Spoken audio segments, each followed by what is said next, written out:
मेरे प्यारे भाइयों बहनों और बच्चों। तो श्री कृष्ण भगवान अपने बारे में बता रहे हैं कि उन्होंने ही पृथ्वी को प्रकट किया, उनकी ही अध्यक्षता में जो माया है, माया ने पृथ्वी का निर्माण किया, इस प्रकृति का निर्माण किया। तो अब इसी श्लोक में आगे अर्जुन को वे क्या बता रहे हैं, देखिए अर्जुन से वे क्या कहते हैं। इसमें कहते हैं, अवजानन्ति मां मूढ़ा मानुषीं तनुमाश्रितं परं भावम् अजानन्तो मम भूत महेश्वरम। कहते हैं मां परम भाव, मेरे जो परम भाव भगवान का रूप है, इसको न जानने वाले मूर्ख लोग मुझे मनुष्य के शरीर का समझते हैं कि मैं मनुष्य के जैसा हूँ, मनुष्य के शरीर से पैदा हुआ हूँ। अर्थात मुझ संपूर्ण भूतों के महान ईश्वर को तुच्छ समझते हैं। मानव तन धरा है उन्होंने, मानव का शरीर है उनका, इसीलिए वे उन्हें तुच्छ समझते हैं, भगवान नहीं समझते। अर्थात अपनी योग माया से संसार के उद्धार के लिए मनुष्य रूप में विचरते हुए मुझ परमेश्वर को साधारण मनुष्य मानते हैं। सोचते हैं अरे ये तो यादव वंश में जन्म लिए थे, कहाँ, नंद बाबा के घर, ये तो एक साधारण मनुष्य हैं, ऐसा भगवान के बारे में समझते हैं लोग।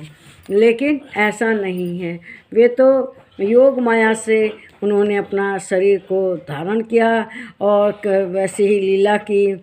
अब कभी कहीं देखते हैं कि गोवर्धन पर्वत को उंगली पर उठा लेते हैं, क्या एक छोटा बच्चा उठा सकता है? वे भगवान है तभी ना उन्होंने उठाया। वो बड़े बड़े राक्षसों को मारते हैं, कैसे मारते, एक बच्चा मार सकता है? वो भगवान है। लेकिन उन्होंने योग माया के कारण शरीर का रूप धारण किया। शरीर इसलिए किया कि दुनिया में अपना उदाहरण प्रस्तुत कर सके कि मनुष्य को कैसा होना चाहिए। मनुष्य शरीर उन्होंने इसी कारण धारण किया कि लोग समझ सकें कि मनुष्य को कैसा आचरण करना चाहिए। वे मूर्ख हैं, वे बिल्कुल भी नहीं समझते कि मैं मनुष्य के शरीर का आश्रय लेकर क्यों आया हूँ। वे योग माया से आए हैं, सब जानते हैं। जब मैं मनुष्य रूप में अवतरित होता हूँ तो वे मेरा उपहास करते हैं। जो मूर्ख लोग हैं वे भगवान का उपहास करते हैं, कहते हैं ये तो दूसरों की पत्नियों के साथ रासलीला रचाते हैं, ये तो गोपियों के संग नृत्य करते हैं, ऐसे ही इनके बारे में लोग कहते हैं। लेकिन वे मूर्ख लोग नहीं जानते कि ये सब उनकी लीला है।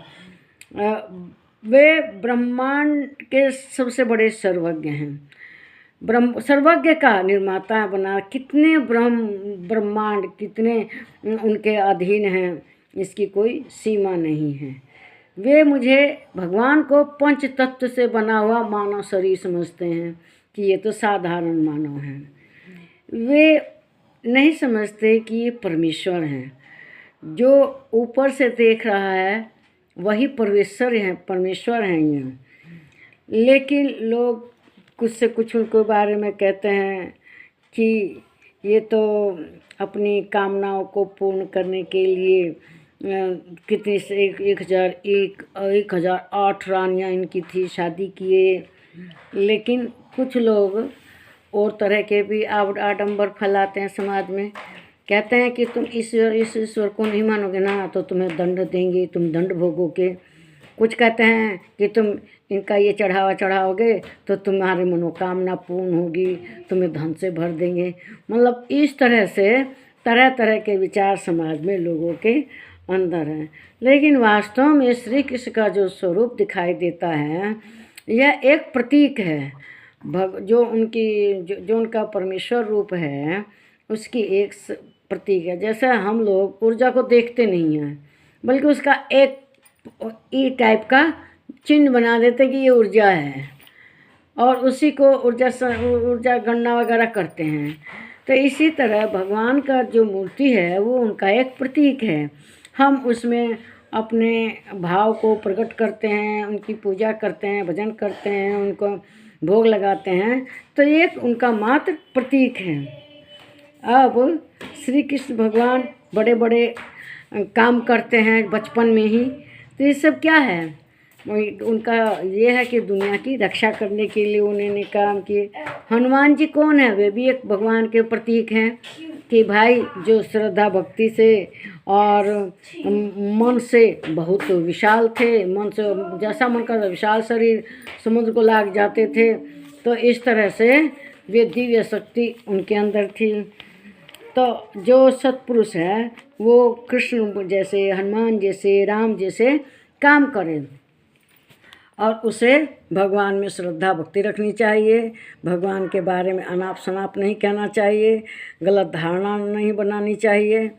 जो परमेश्वर हैं वे ही पृथ्वी पर अपना रूप लेके आते हैं, कभी राम बन के आते हैं, कभी श्याम बन के आते हैं, और वे शरीर, मानव शरीर के तन से इस बात को सिद्ध करते हैं कि मनुष्य का व्यवहार कैसा होना चाहिए, उसका आचरण कैसा होना चाहिए। वे पापियों को, राक्षसों को समाप्त करते हैं। तो जो पापी है वो भी एक तरह का इस बात का प्रतीक है। जो गलत आचरण करता है, चरित्रहीन है, उसका क्या हाल होता है। अब जैसा रावण था, उसके पास सब कुछ था, शक्ति थी, सेना थी, बल था, लेकिन उसके बावजूद भी वो सामान्य रामचंद्र जी जो कि एक मानव जैसे दिखाई देते थे, उनसे युद्ध हार जाता है।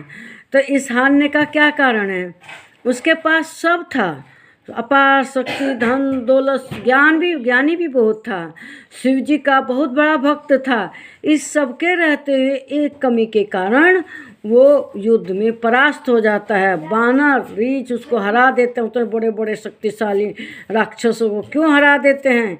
क्योंकि उसका चरित्र ठीक नहीं था, वो चरित्र से गिर गया था, दूसरे की स्त्री को अपहरण करके अपने घर ले आया था।